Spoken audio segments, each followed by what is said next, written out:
Друзья, всем привет! Вы на канале Мото Санчо.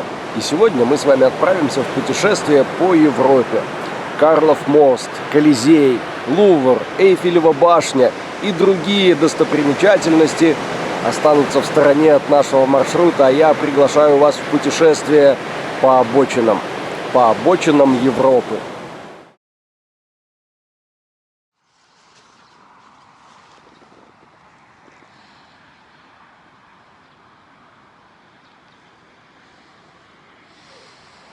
Проснулись прямо на рассвете. 8 утра.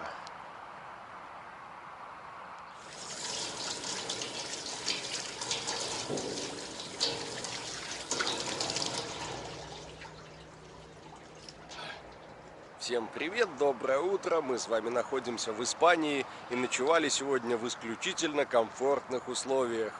Вот что значит крупная туристическая дорога. Для туристов все что угодно. В центральной Испании, где мы ехали раньше, никаких мест отдыха не предусмотрено, а стоянка для дальнобойщиков представляет собой асфальтированную площадку, усеянную мусором. Поэтому для путешествий лучше выбирайте южное побережье Испании. Ну а мы начинаем готовить завтрак. Будем варить кофе.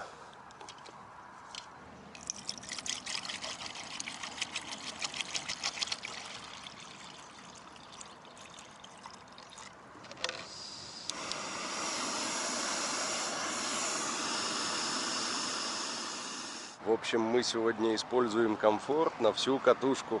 У нас сегодня завтрак за настоящим столом, со свежей выпечкой. Ну, относительно свежей. Вчера купили.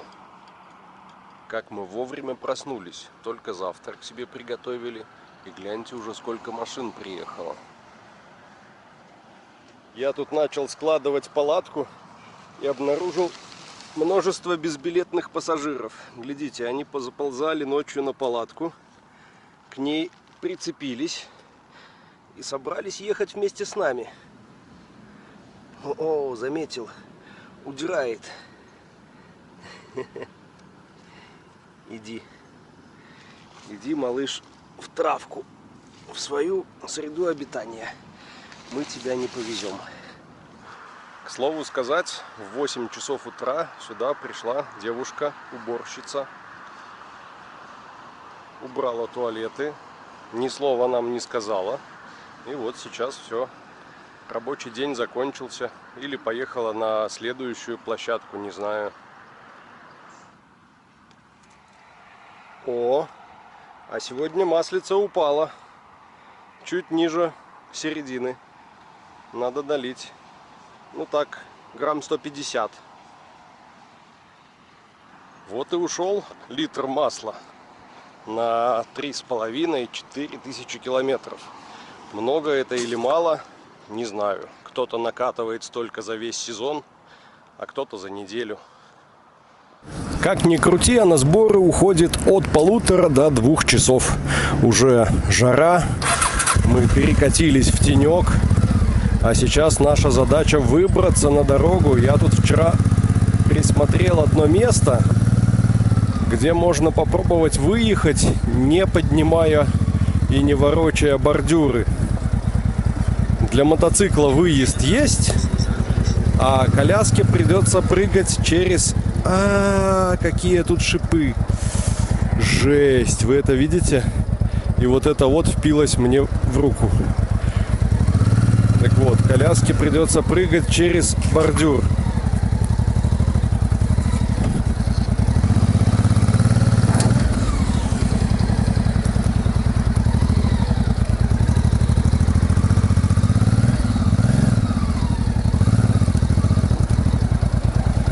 Так. Коляска у меня зашла. Зашла? Да, вот все, я это. Хорошо, а я тут не прохожу по столбу пока.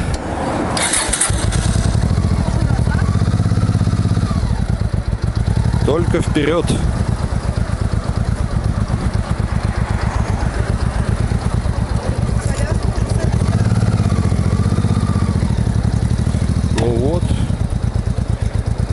Ну вот.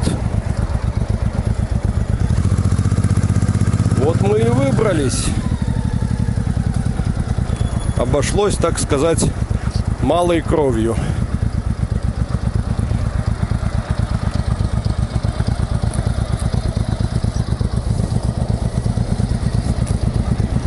По коням. Пока выбрались, уже весь мокрый. А шлем, по-моему, в этой поездке вообще не высыхает. То он мок под дождем, то от пота. Как приедем домой, надо будет первым делом полностью его разобрать и постирать. Бензина у нас полный бак. Вчера заправились прямо перед ночевкой. Масло я долил. Охлаждение в ручном режиме. Маршрут построен до города Тулуза. До него 753 километра. Запоминаем, 753. Чтобы знать потом, от какой цифры отталкиваться, подсчитывая суточный пробег.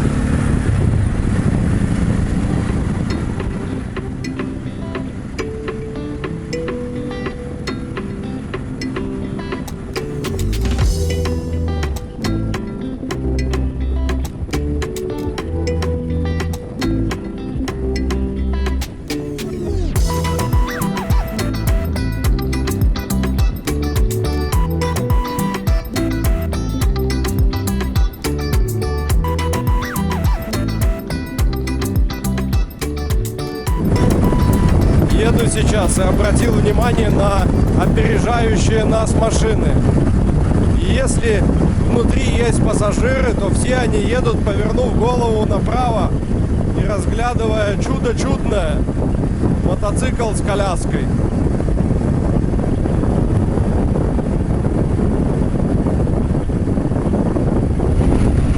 Оливковые сады по правой стороне.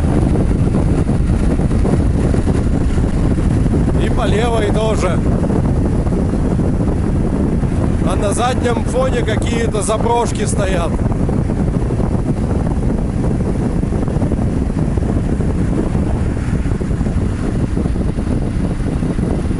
А вот здесь, судя по всему, живет хозяин оливковых полей.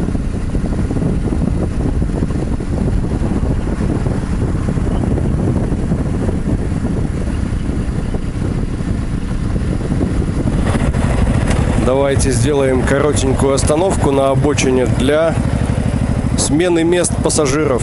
Мишка в коляску, Танюшка назад. Ну а я остаюсь за рулем.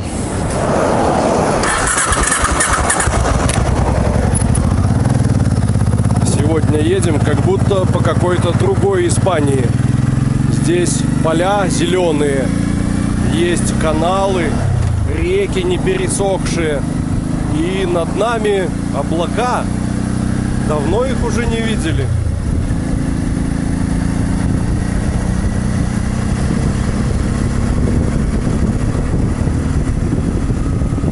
В районе съезда на Валенсию встряли в пробку. Навигатор пишет 8 минут.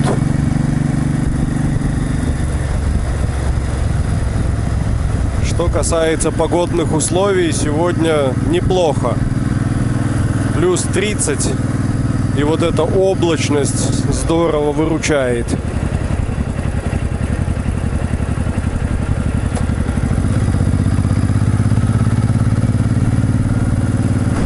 В пробке всегда интересна ее первопричина. Из-за чего же она образовалась. Сейчас доедем, посмотрим.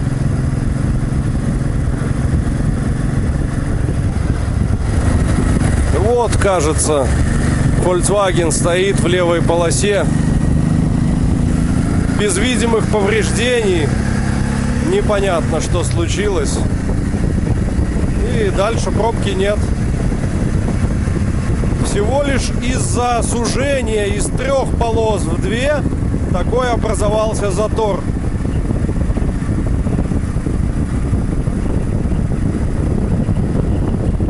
А теперь встречка вся стоит.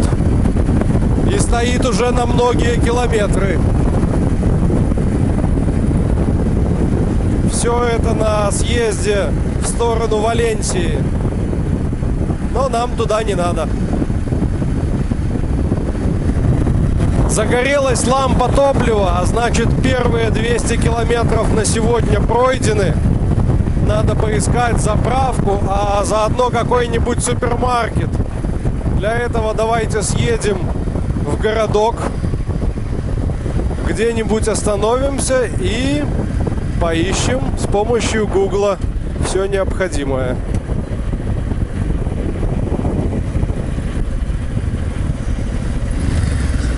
О, отличное место для остановки. Ого, какой бордюр. Подожди, сиди.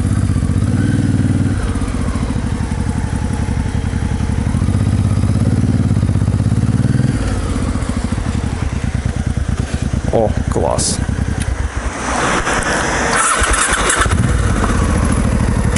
Супермаркет нашелся в 1,5 километрах, недалеко. Ну а заправку где-нибудь по пути будем искать. Сейчас только выскочим с обочины. Под ножками, как это больно цепляться за асфальт.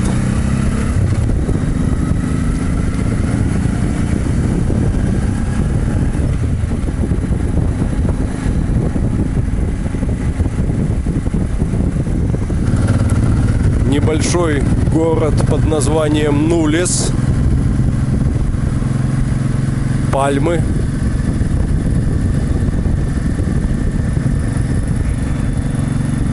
От моря далековато, но выглядит он как курортный.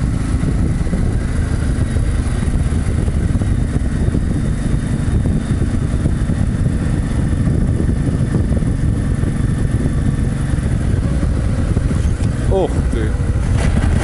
А вот и местный супермаркет Меркадона. Довольно большой магазин. А где бы тут стать в теньке? Было бы очень неплохо.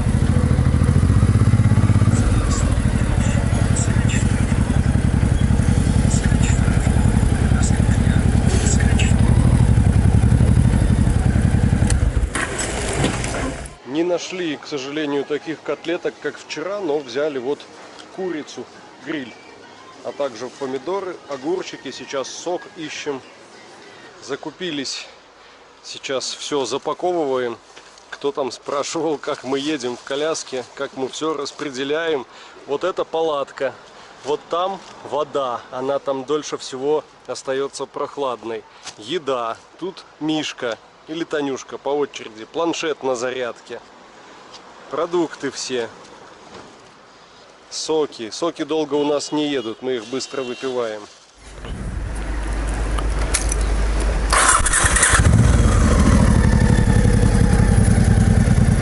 Специально маршрут на заправку не строил.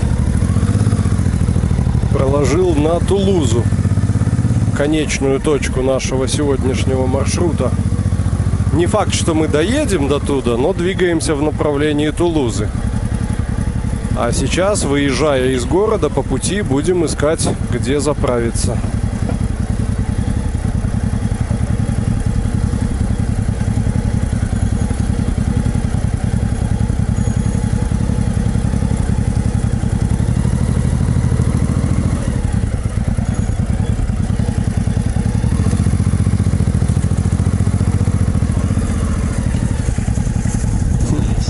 Забавно. Закупили целую тележку продуктов и вместе с ней, кажется, поехали домой.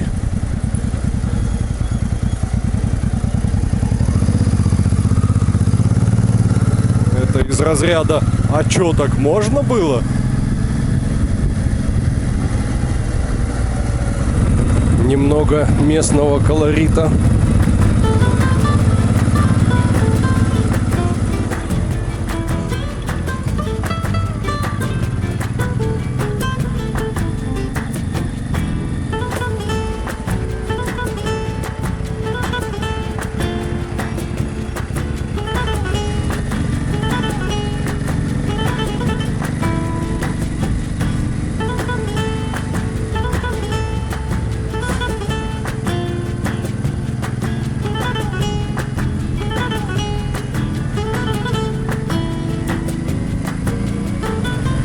А вот и она, заправка.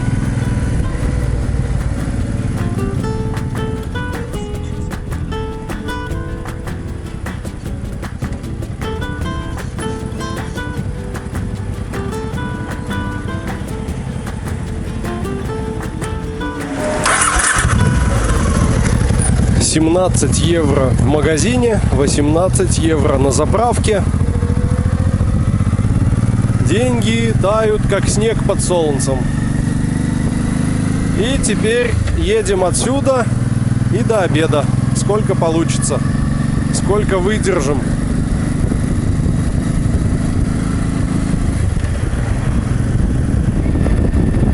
Если съехал с автострады в один город, то потом вернуться на автостраду довольно сложно. Навигатор ведет дорогами между городами. И хорошо, если потом мы выскочим все-таки на трассу. А пока вот любуемся. Что поражает, это решетки на окнах. И очень часто решетки даже на втором этаже.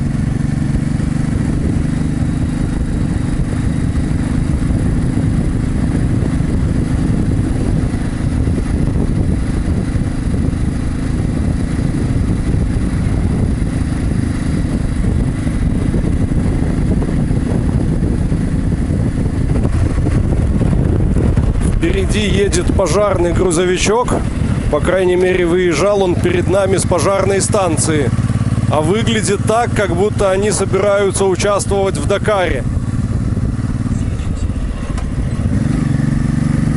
Запаска на крыше. Такой высокий клиренс. Но, видите, сзади установлена помпа. Это все-таки пожарка. И мигалки на крыше. Бомберс.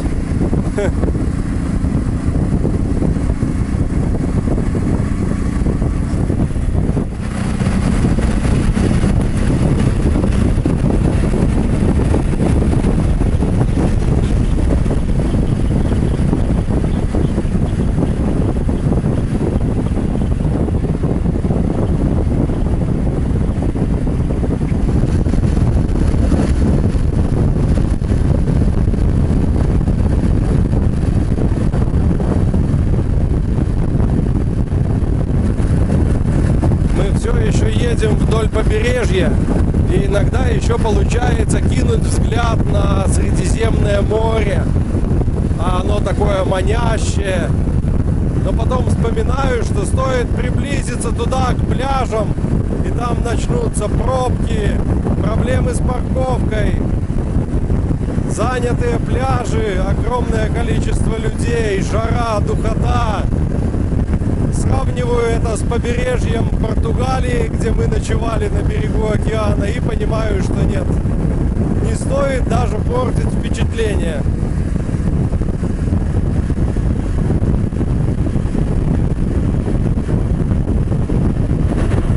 Короткая остановка на пересадку пассажиров.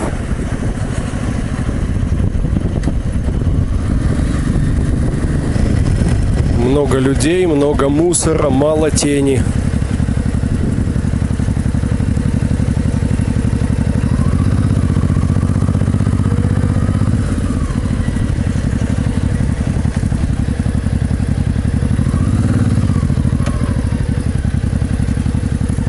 А бы что.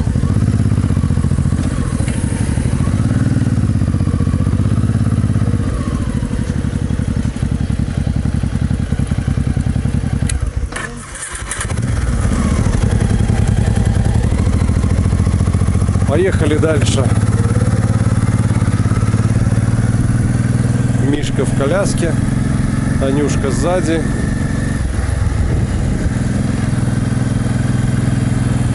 Большой кемпер. Сзади можно было бы сделать гараж для мотоцикла. Для одиночки, конечно, но все-таки я уже подумал, если руль большой убрать, а сделать клипоны на перьях, убрать все эти ветровики и спинки, то мотоцикл в принципе получится довольно компактным. Его можно закатить в небольшое пространство внутри кемпера. Но это так, фантазии.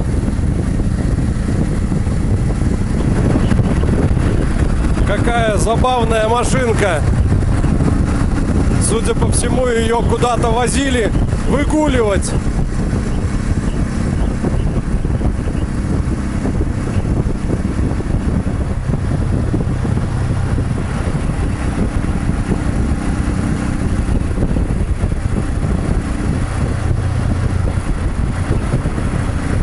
Ничего себе, сколько колес. Вот это подъемный кран.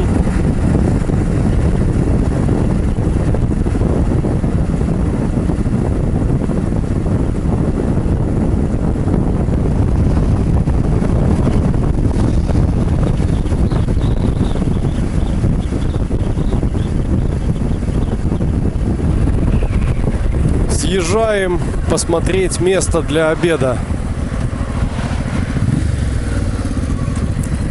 Вроде как место отдыха.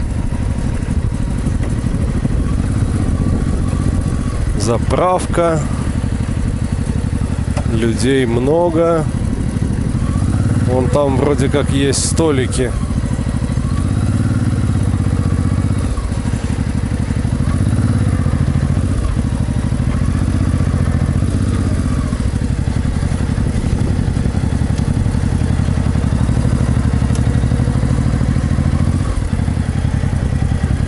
Не вижу столиков.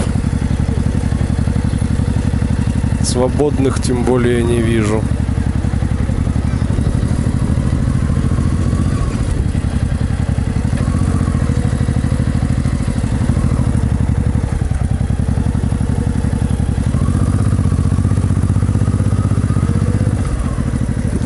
Арбузы по дешевке 5 евро, 6 евро.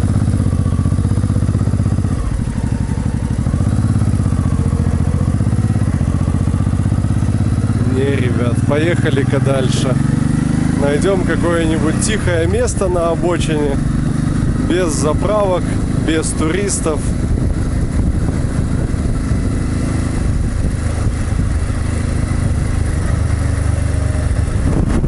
Включим обдув. Температура подросла.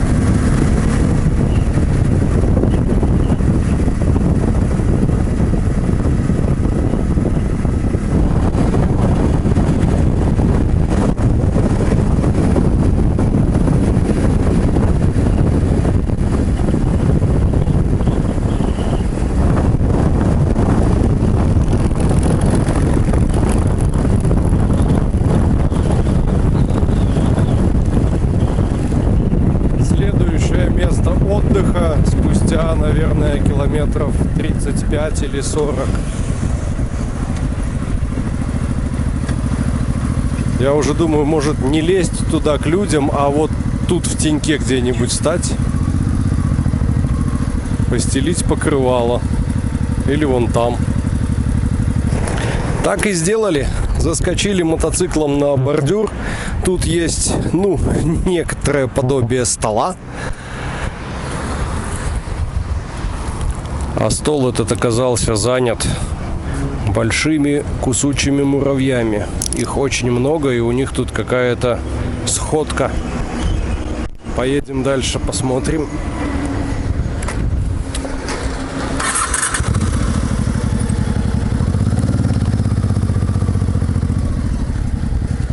Чуть-чуть бы Хонде клиренс побольше.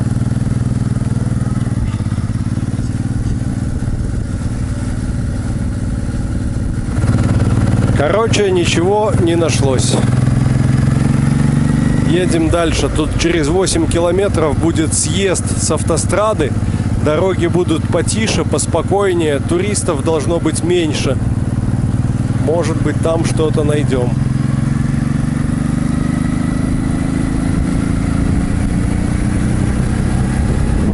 Мы съехали на трассу, обозначенную как Н-340. И сразу машин стало намного меньше. Все остались там, у побережья.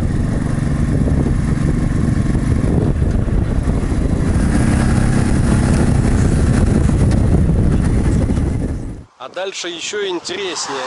С трассы с трехзначным наименованием, 320-й, по-моему, мы свернули на трассу с четырехзначным наименованием. Что-то вообще такое люто региональное между двумя деревнями. И навигатор показывает, что этой дорогой мы пойдем далеко в горы. Остановились под чурчхеловым деревом. Я не знаю, что это такое на самом деле, но вот на нем растут такие чурчхелы, стручки. В дуплах, наверное, живут белки. Белок, кстати, много. Видим их постоянно, они бегают через дорогу. И где-нибудь здесь сейчас сделаем привал. Кстати, место такое классное. Здесь можно было бы и палатку поставить. Ну, если бы была необходимость. А вот это, кажется, оливковое дерево, да? Или нет? Или я ошибаюсь? Но мы под похожими деревьями уже ночевали. Ну вот, у нас тут намечается пикник на обочине. Курочка уже разогрелась на солнышке, жарком испанском. Осталось только нарезать. А после обеда так стало хорошо. Захотелось повесить где-нибудь здесь гамачок, поспать пару часиков. Ну или хотя бы чашечку кофе выпить. Но время не ждет, поэтому ограничимся соком и поехали дальше смотреть горные красоты. Подкрепились, можно ехать. Охлаждение пока выключу. Давайте развернемся. Весь пластиковый мусор и свой, и чужой мы убрали. Ну а натуральный мусор вроде куриных костей и обрезков от огурцов оставили. Пускай местные белки тоже угостятся.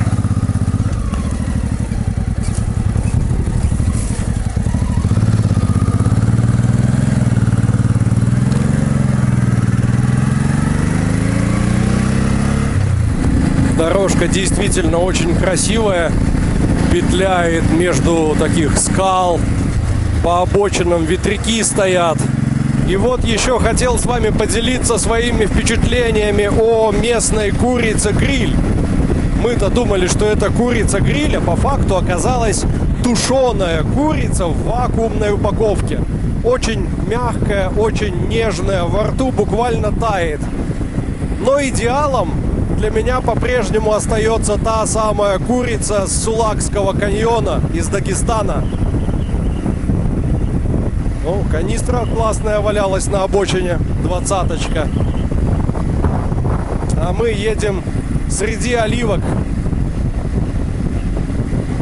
Оливковая роща.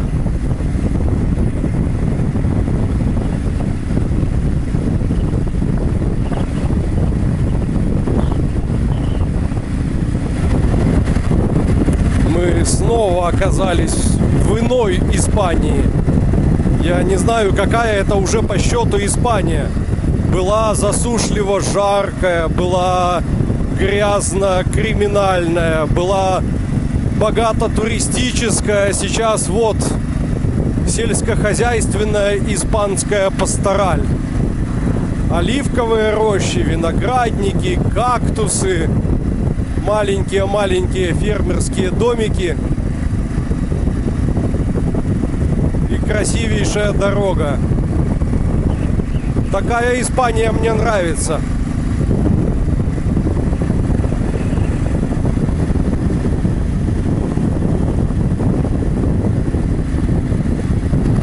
Только что на одном из съездов к вот таким фермерским домикам увидел табличку с надписью «Ранчо номер такое-то». Ребятки, мы едем посреди ранчо. Вот уж действительно Санчо с ранчо